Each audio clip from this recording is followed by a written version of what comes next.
All right. Um, Hello, Internet people. This is CubeNaut, and I am going to unbox a Goosky S1 that it just came in the mail for me. So I'm pretty excited about it, and I'm so excited I'm just cutting to the chase. There we go. Oop. Might be important information for you guys to not see. Alrighty.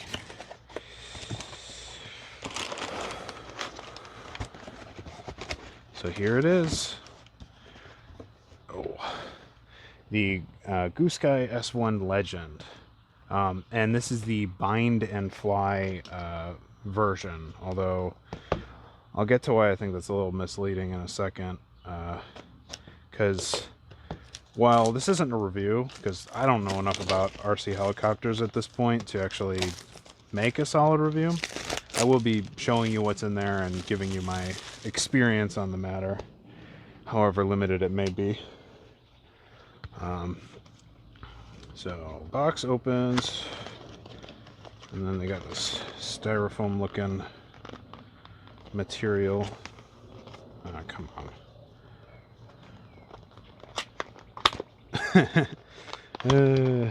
There we go. Oh, and I'm knocking something down. Oh well. So Goosky pops open, and wow, look at that.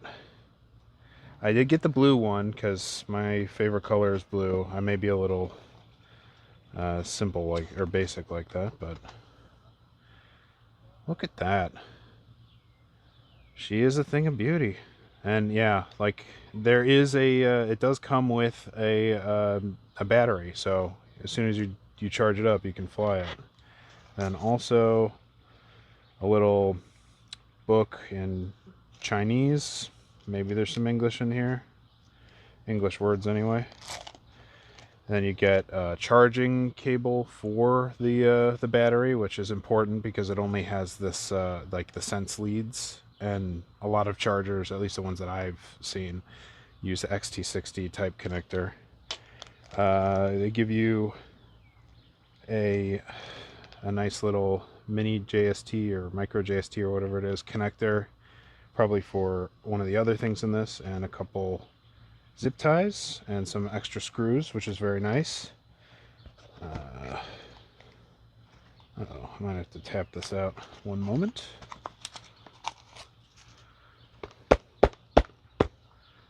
Oh man, there we go. And then yes, this is the Bluetooth connection module for the app, because I guess there's an app associated with this. And that's everything that was in the box. All right. Now, why did I say I don't think it's really bind and fly? My understanding is that if you want to use ELRS, which as far as I know is what everybody uses, you have to provide your own receiver, which, I mean, people may want to disagree with me on that matter, but I think that it's not really bind and fly if you cannot bind and then fly. So you have to get yourself something like this, like a little mini ELRS receiver, in whatever flavor your controller is. I believe most people are 2.4 gigahertz, but I think there is a 0.9 gigahertz flavor of ELRS, and then of course you'll have to either buy it in the correct firmware version or upgrade it yourself. And upgrading firmware is pretty straightforward, I think, but some people don't even like soldering, so that might be tricky. But that's really nice, though, that they did include at least this, I'm assuming, for the ELRS module. So, you know, that was nice of them. If I had known, the problem is the listing on Heli Direct, which is where I bought this from, does say that you need to buy one, but it isn't super clear, so I don't know. I feel like a slightly misleading, but I'm not too mad about it. But man, look how beautiful that is. And I like the direct drive. I think that's a cool feature, especially for such a small thing. I don't think you really need gears to be making noise, especially when it's, perfectly, there are motors out there like this one that's perfectly fine for it. So that looks great. And then for such a small helicopter, there's no need to have variable pitch on the tail, so having a motor out here is perfectly acceptable, at least in my opinion. So yeah, I mean, overall, I really like how it looks. It's not huge, of course, but I think you don't want to start with anything that's too big,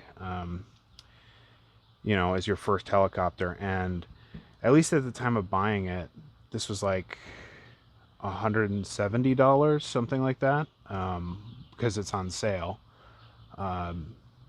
So I mean, I can, based on the price at least, I think it's at least worth considering.